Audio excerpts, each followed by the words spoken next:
Bienvenidos una semana más a nuestro noticiero Abrimos semanal de Radio Internacional de Noticias. La policía egipcia interviene para impedir que argumentaron en Nueva York ante la comisión. Como noticias nacionales presentamos los... Medio centenar de asociaciones pro vida han convocado a facilitar datos precisos al respecto a la... Terminaremos con noticias de la Santa Sede.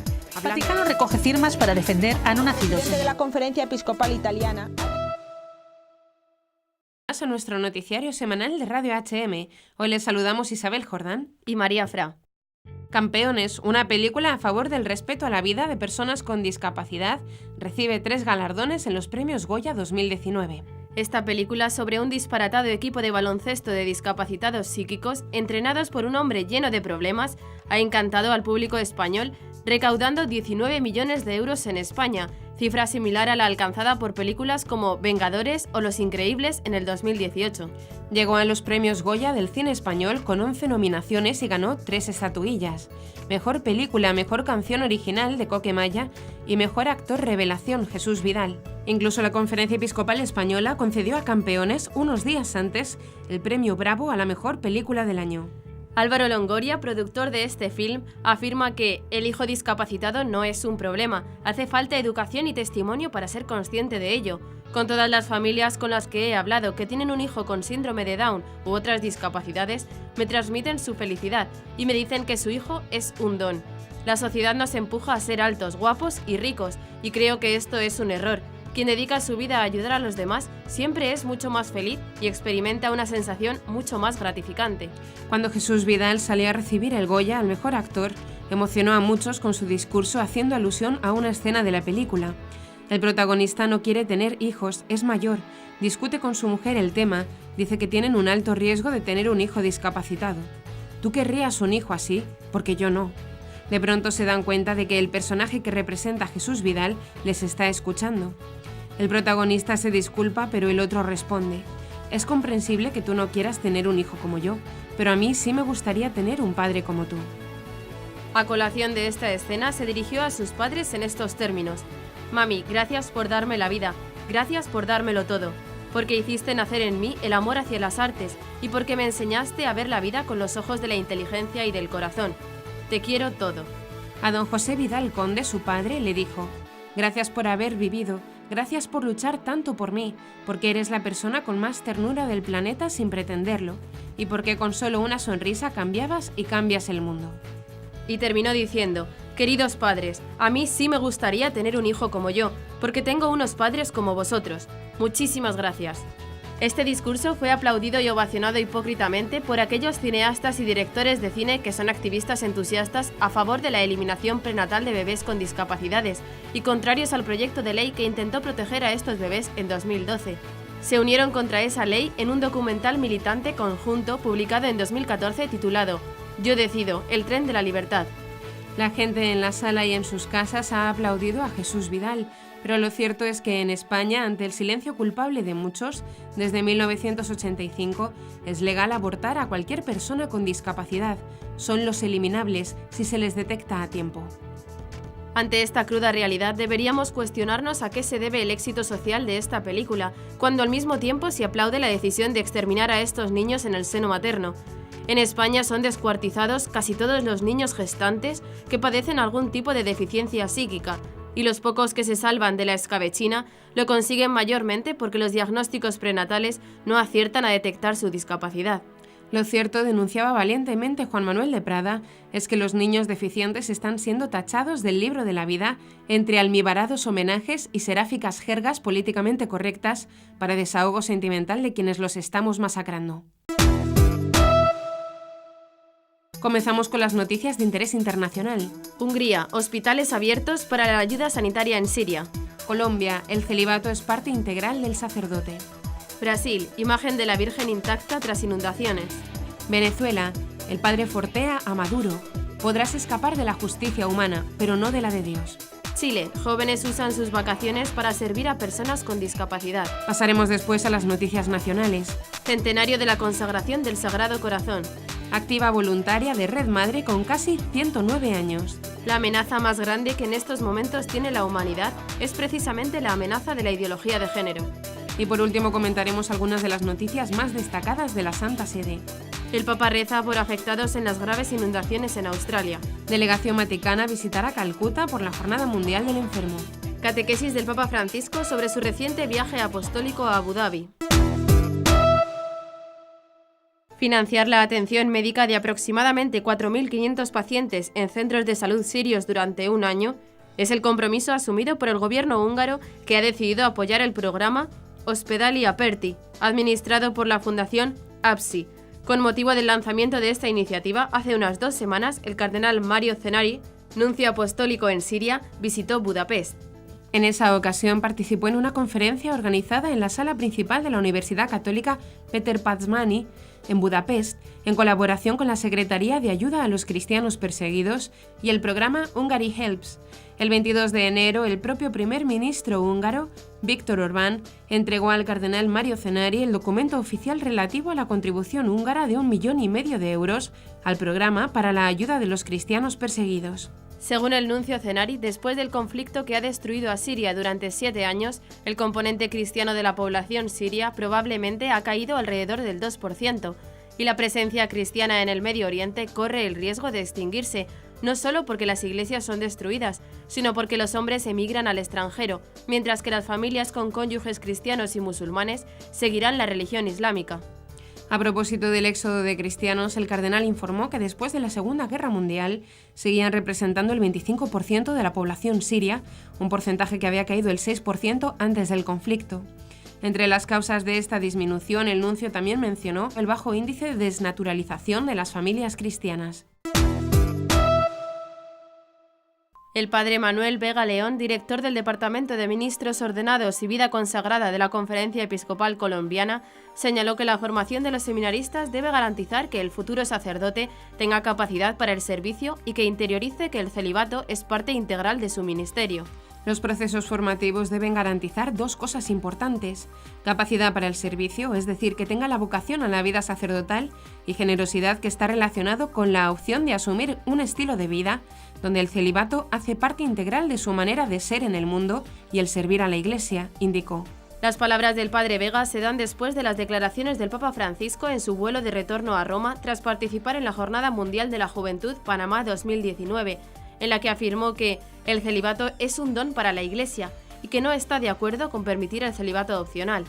En ese sentido, la Iglesia en Colombia está a punto de tener el primer borrador de su Ratio Nationalis, indicó el padre Vega, donde el esquema tiene como característica principal formar en la gradualidad, es decir, el proceso de la formación afectiva de un futuro sacerdote se tiene que asumir desde los aspectos fundamentales como las relaciones interpersonales.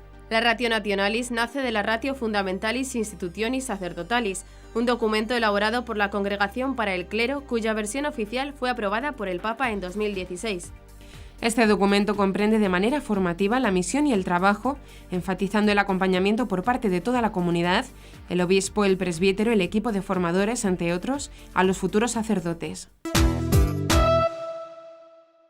En medio de la destrucción causada por las inundaciones que causaron el colapso de una presa en Brumadinho, estado de Minas Gerais, Brasil, una de las personas que trabajan en el rescate, Rogelio Fernández, halló intacta una imagen de Nuestra Señora Aparecida, patrona del país. Un vídeo que muestra la imagen mariana en un pequeño oratorio fue publicado en Facebook el 28 de enero por Rogelio, que formó parte del equipo de servicio de atención móvil de urgencia, ayudando en el rescate de personas que se habían visto afectadas por la inundación causada por el desbordamiento de una presa.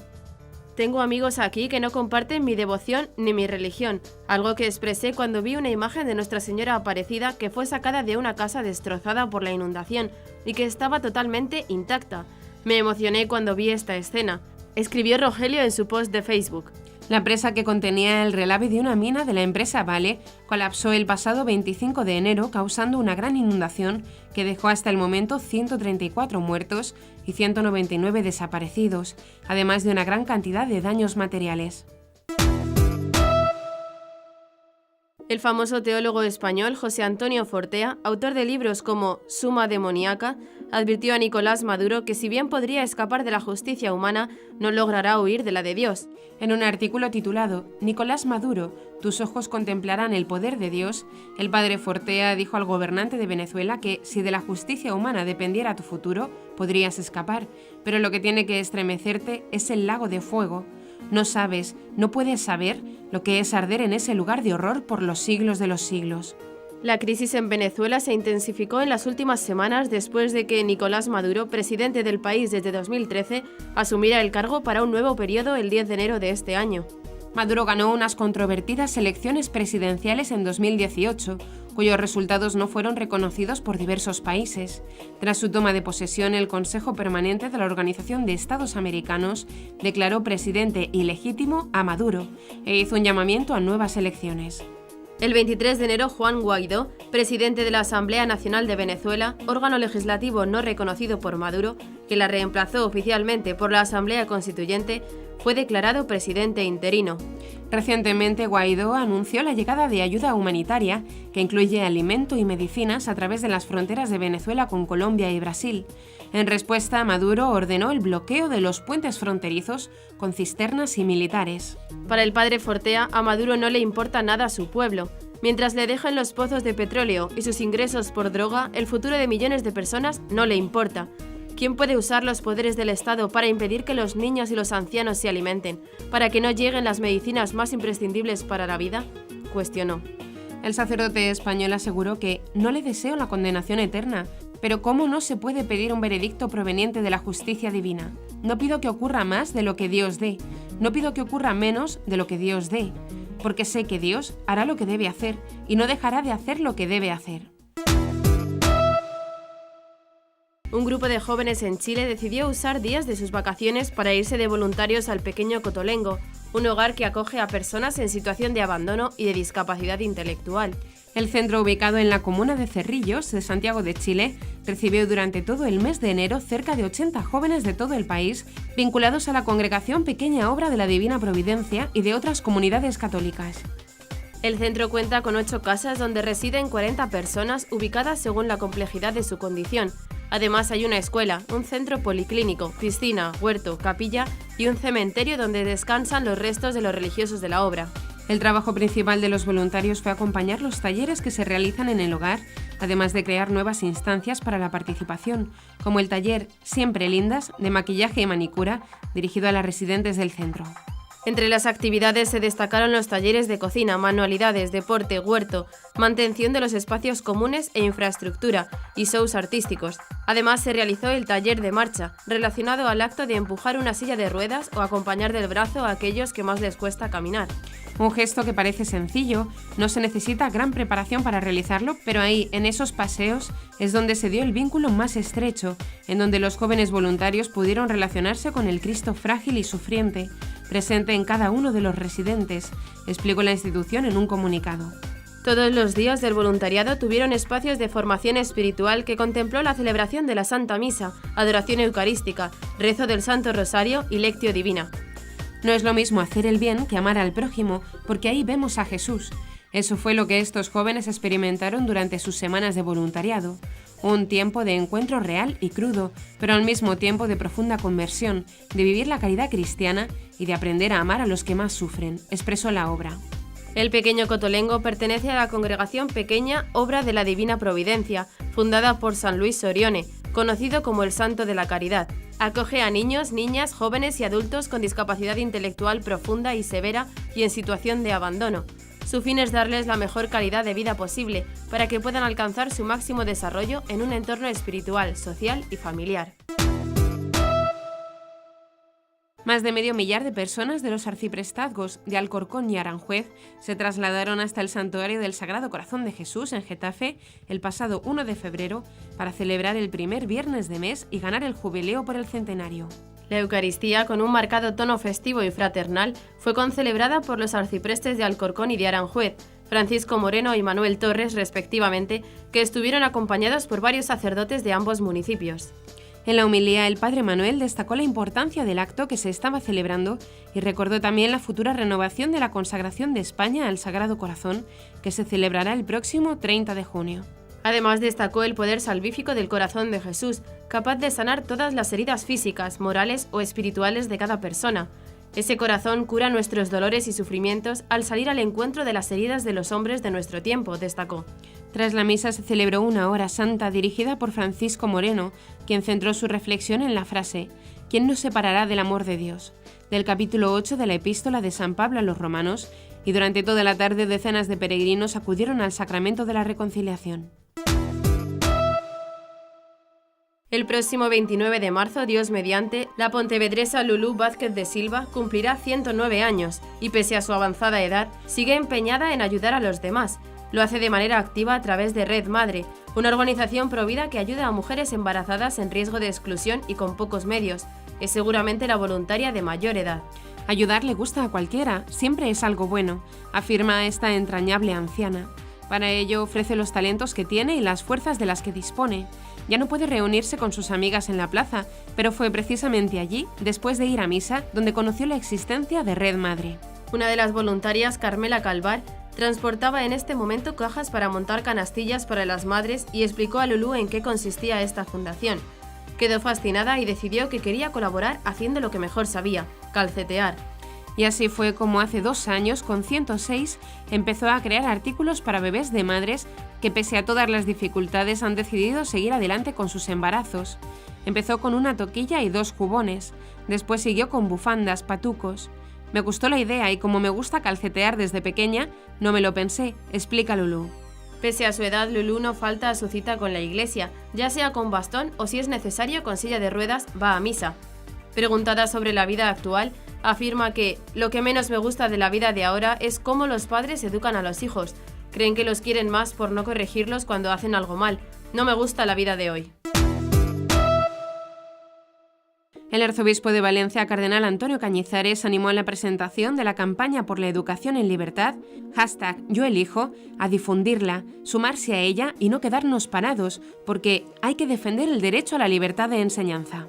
Y también promover el derecho a la libertad religiosa, que es básica para que haya una sociedad auténticamente en paz y convivencia en libertad. Esto que lo aprendan los políticos, todos, derechas e izquierdas, que no lo han aprendido todavía, ha precisado. En estos momentos, conforme ha lamentado el cardenal, la libertad de enseñanza se ve amenazada por leyes y disposiciones que la conculcan, recortes a universidades estatales, como por ejemplo el campo de becas o prácticas en los hospitales de la red estatal, recortes y dificultades múltiples en la clase de religión, desigualdad de trato a los colegios diocesanos y la aprobación de una ley liberticida por parte de las Cortes Valencianas que impone dictatorialmente la ideología de género en todos los niveles de educación. Ante esta situación queremos defender sobre todo y ante todo la libertad. No queremos ser esclavos como en Venezuela. Queremos ser libres, enteramente libres, y por eso la razón de ser de esta campaña, aseguró. Por ello apelamos a una libertad fundamental, el derecho de los padres constitucionalmente reconocido, que debe garantizarse de manera eficaz, derecho a educar a sus hijos conforme a sus propias convicciones morales y religiosas. En consecuencia, no es la Administración, el Estado, el que decide o concede como gracia esa libertad a los padres, porque es un derecho inalienable. Igualmente, la enseñanza religiosa ha de verse como ejercicio de la libertad de enseñanza y de la libertad de los padres, no porque haya un acuerdo entre la Santa Sede y el Estado español, ni mucho menos. En este sentido, el cardenal Cañizares recordó como ejemplo el caso del actual presidente del Gobierno de España, Pedro Sánchez, quien dijo cuando fue elegido como candidato del Partido Socialista que no llevaba a sus hijos a clase de religión porque no estaba de acuerdo con los acuerdos de la Santa Sede y el Estado español. Según ha matizado el arzobispo, se equivocó porque no es cuestión de acuerdos, es cuestión de la Constitución, es cuestión de derechos fundamentales que usted debe respetar. Y si usted no quiere elegir, perfectamente está en su derecho, pero usted debe respetar, ha señalado. El Papa Francisco hizo llegar sus condolencias a los afectados por las fuertes inundaciones ocurridas en Townsville, Australia, tras varios días de fuertes lluvias. Según han informado las autoridades, han muerto 2 personas y alrededor de 650 han tenido que abandonar sus hogares. Además, cerca de 11.000 casas se han quedado sin electricidad. Las condolencias del Santo Padre se enviaron por medio de un telegrama remitido por el secretario de Estado del Vaticano, cardenal Pietro Parolin, al obispo de Townsville, Monseñor Timothy Harris. En el telegrama, el cardenal señala que, al tener noticia de la pérdida de vidas y la destrucción de propiedades causada por las fuertes inundaciones en Townsville, el Santo Padre le asegura de todo corazón su solidaridad y sus oraciones por todos los afectados por este desastre. Su santidad reza especialmente por el descanso de los difuntos, la curación de los heridos y la importante labor de reconstrucción. El Papa Francisco invoca sobre todo abundantes bendiciones de consuelo y esperanza, concluye el telegrama. Una delegación del Dicasterio para el Servicio del Desarrollo Humano Integral, guiada por su prefecto, el cardenal Peter Turkson, viajará a Calcuta, India, del 8 al 12 de febrero para participar en las celebraciones de la 27ª Jornada Mundial del Enfermo. Tradicionalmente, la Jornada Mundial del Enfermo se celebra contemporáneamente en todas las diócesis del mundo el 11 de febrero, memoria de la Virgen de Lourdes. La Iglesia Universal, sobre el ejemplo del buen samaritano, se inclina sobre los enfermos y el sufrimiento para traer un mensaje de esperanza y salvación, indica un comunicado vaticano. Los representantes vaticanos serán portavoces del mensaje del Papa Francisco para la jornada sobre el tema «Gratis habéis recibido, dad gratis», frase del Evangelio de San Mateo. Una nota vaticana señala sobre India que, en un país golpeado por fuertes desigualdades, pobreza extrema y condiciones higiénico-sanitarias en muchos casos precarios, la Iglesia pretende expresar su preocupación por los enfermos, los que sufren, los pobres y los excluidos, a la luz de la experiencia de la Madre Teresa de Calcuta, reconocida como santa el 4 de septiembre de 2016. Junto a la delegación vaticana estarán presentes el arzobispo de Dhaka, Bangladesh, y enviado especial del Papa para la celebración, cardenal Patrick de Rosario, y el arzobispo de Visakhapatnam y presidente de la Comisión para la Salud de la Conferencia Episcopal Católica de India, Monseñor Prakash Malavarapu. El Papa Francisco hizo balance este miércoles 6 de febrero en la audiencia general celebrada en el Aula Pablo VI de su reciente viaje apostólico a los Emiratos Árabes Unidos. El Santo Padre destacó la importancia del encuentro interreligioso celebrado en Abu Dhabi el lunes 4 de febrero y del documento sobre la fraternidad humana firmado con el gran imán de Al-Azhar. En una época como la nuestra, en la que hay una fuerte tentación a ver un conflicto entre la civilización cristiana y la islámica, y también a considerar las religiones como fuentes de conflicto, hemos querido ofrecer un signo claro y decisivo de que, por el contrario, es posible encontrarse, es posible respetarse y dialogar. El Santo Padre precisó que en los Emiratos Árabes Unidos viven alrededor de 1 millón de cristianos, trabajadores de varios países de Asia. Antes de concluir su catequesis, el Papa Francisco saludó cordialmente a los peregrinos de lengua española, en modo particular a los grupos provenientes de España y América Latina. Agradezcamos al Señor este momento de gracia que ha sido el viaje a los Emiratos Árabes y recemos para que crezca la fraternidad entre todos los creyentes en Dios, incluso entre estos y los no creyentes, y todas las personas de buena voluntad. Y hasta aquí nuestro informativo semanal. Esperamos que haya sido de su agrado. Recuerden que pueden seguir escuchándonos siguiendo el resto de nuestra programación en directo a través de la web www.radiohm.net. En ella podrán encontrar también distintos podcasts con los informativos anteriores y otros audios que también pueden ser de su interés. Seguiremos estos días informando de las noticias de la Iglesia y del mundo a través de nuestros breves espacios informativos que les ofrecemos todos los días, cada media hora aquí, en nuestro nuevo dial de Radio HM 88.7 FM y HM Televisión. Ayer, hoy y siempre la verdad. Gracias por habernos acompañado. Les han informado María Fra e Isabel Jordán. Hasta la próxima semana.